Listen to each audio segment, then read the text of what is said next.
The Zingalama album sold basically gold. And well, not basically, it was gold. So but it was hard though, because the first album was 4 million and we were Rolling Stone Band of the Year. We had won 2 Grammys, 2 MTV awards, one NAACP award. We were nominated for American Music Awards, nominated for, so many other awards. And we got a Soul Train Music Award. I think I told you that.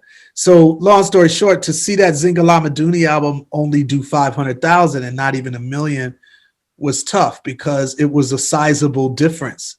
Not to mention, at the time, the group was going through a ton of internal problems. So it didn't feel good at that time to be in the industry and to be in Arrested Development. There was a lot of like internal drama that was going on, and trauma, to be honest, that was going on. Okay, so that's what caused, after that one, we got the Speech solo. Yeah, like we said, sold 15,000, but that was basically when the group, because we wouldn't see y'all again till the 2000s as a group.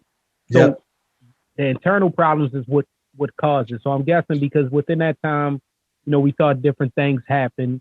And what was the reason for the breakup? I mean, success is good at the time. I mean, even 500,000, it's not 4 million, but 500,000 is gold. It's still it's a plaque. It is. It's beautiful. I mean, it had nothing to do with the lack of sales. In fact, I think the lack of sales had everything to do with the problems in the group. I mean, here's the deal. Jealousy, envy, greed. These are biblical sins and concepts that every group goes through at some point or another.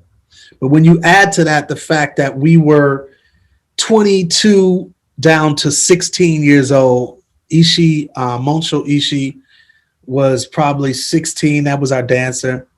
I was probably 23, somewhere in there, 24 tops. And you're young, you know what I mean? Like, you're naive.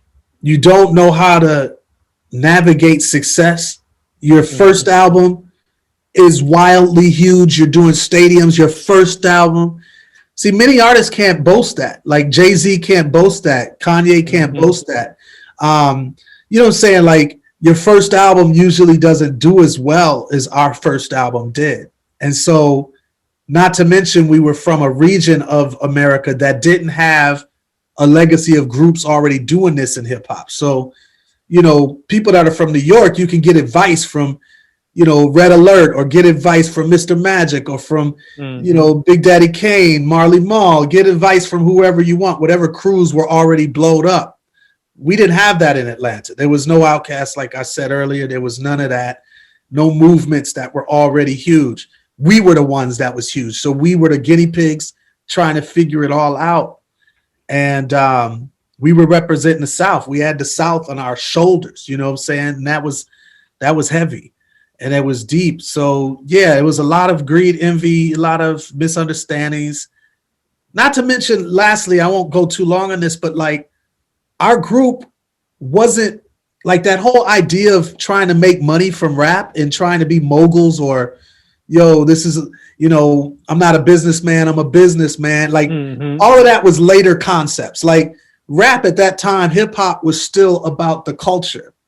And we weren't about trying to make money per se. We were trying to make art and do the music and do respect to hip hop culture. So we didn't know how to do business very well. You know what I mean? It was like very tough to navigate all of this new territory all at once. You know what I'm saying? Fame, making money, doing business, meeting all these famous people, being famous, traveling the planet, seeing all these new locations, meeting all these new fans, women. I mean, everything, just all the things that come along with it. So yeah, it was tough.